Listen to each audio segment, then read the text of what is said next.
नमस्कार दर्शकों, बात आज के चैनल के कार्यक्रम खबरदार खबरों में आपका स्वागत है। आपको बता दें कि इस कार्यक्रम में हम आपको देश दुनिया की दमदार खबरें विस्तार में बताएंगे। तो लीजिए आज की खबरदार खबरें।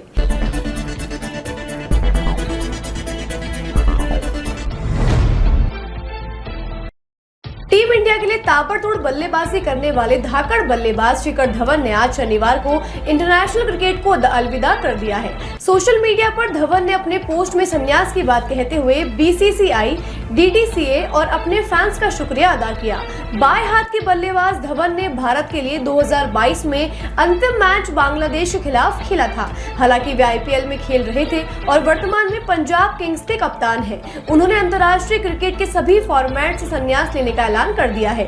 उनके संन्यास से जहां उनके फैंस में मायूसी छा गई है, वहीं उनके चाहने वालों ने उन्हें क्रिकेट में सफल लंबे सफर के लिए बधाई और शुभकामनाएं प्रेषित की है।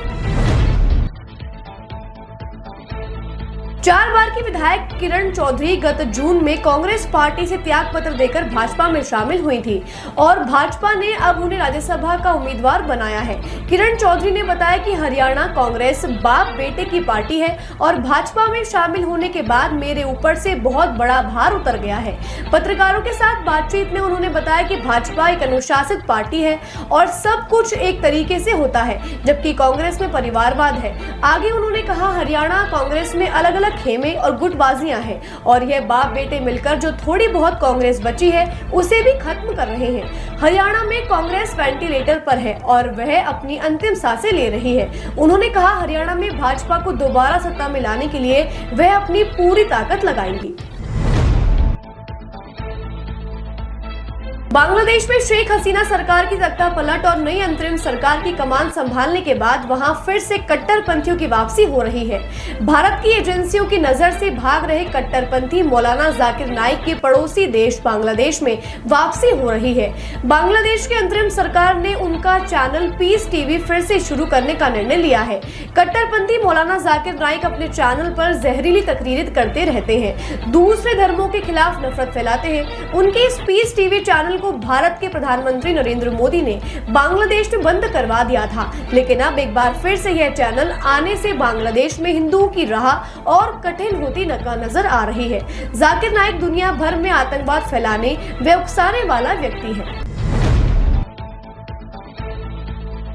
नक्सलियों के खिलाफ एक बड़ी रणनीति बनाने के लिए अमित शाह कल देर रात रायपुर पहुंचे, जहां आज अमित शाह ने नक्सलियों के खिलाफ इंटरस्टेट कोऑर्डिनेशन की एक बैठक आहूत की, जिसमें छत्तीसगढ़ समेत पड़ोसी राज्यों के कई आला अधिकारी शामिल हुए।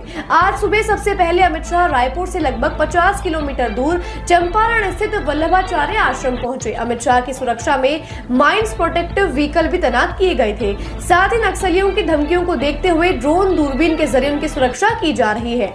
अपने 3 दिवसीय दौरे पर अमित शाह रायपुर में एनसीबी ऑफिस का उद्घाटन भी करेंगे।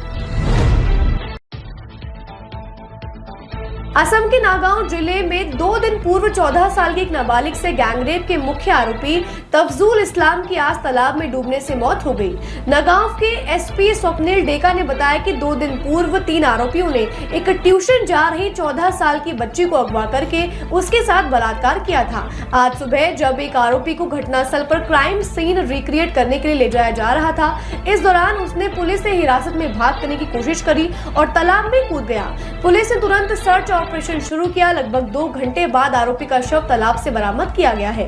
3 आरोपियों में से एक आरोपी अभी भी फरार है, जिसकी पुलिस तलाश में जुटी है। आपको बता दें, इस बलात्कार की घटना के बाद नागांव जिले के लोगों में काफी आक्रोश था और उन्होंने सरकार के खिलाफ काफी नारेबाजी भी की थी।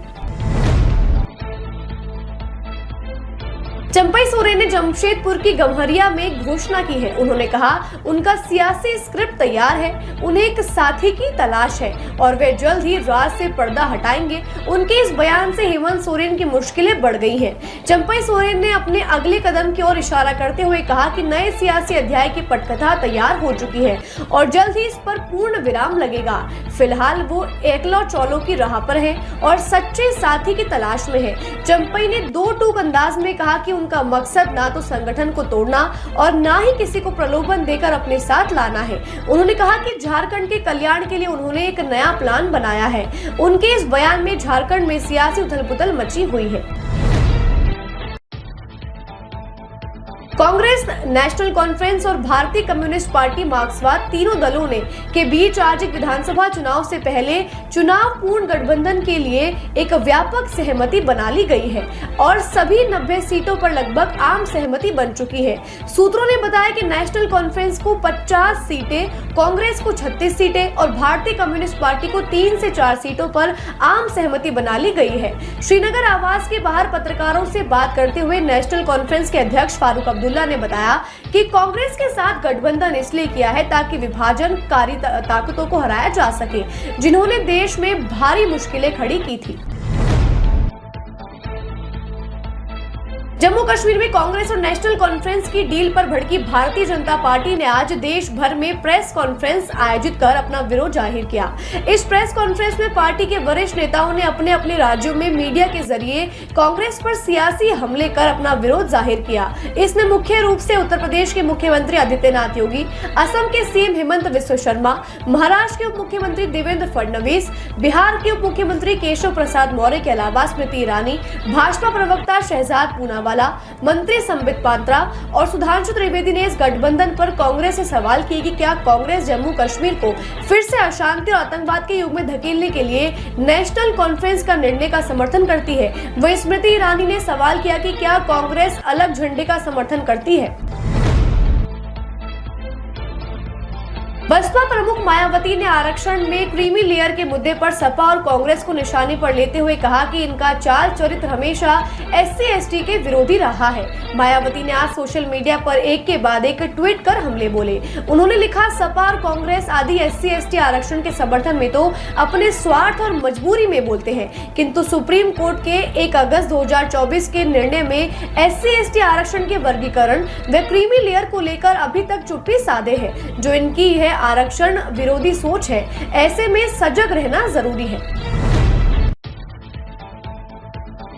बदलापुर में यौन शोषण कांड के विरोध में MVA के महाराष्ट्र बंद के फैसले को हाईकोर्ट के आदेश के बाद वापस ले लिया गया है और आज राष्ट्रवादी कांग्रेस पार्टी शरद गुट के अध्यक्ष शरद पवार ने पुणे रेलवे स्टेशन पर डॉक्टर बाबा साहेब अम्बेडकर की प्रतिमा के सामने 1 घंटे के मौन प्रदर्शन का नेतृत्व किया। उनके साथ बारामती के सांसद सुप्रिया सुले भी मौजूद रही। दोनों नेताओं ने मुंह पर काली पट्टी बांधकर महाराष्ट्र में महिला सुरक्षा के प्रति सरकार की उदासीनता के खिलाफ प्रदर्शन किया। खबरदार खबरों में आज के लिए बस इतना ही। कल फिर नई खबरों के साथ हम होंगे आपसे रूबरू। नमस्कार।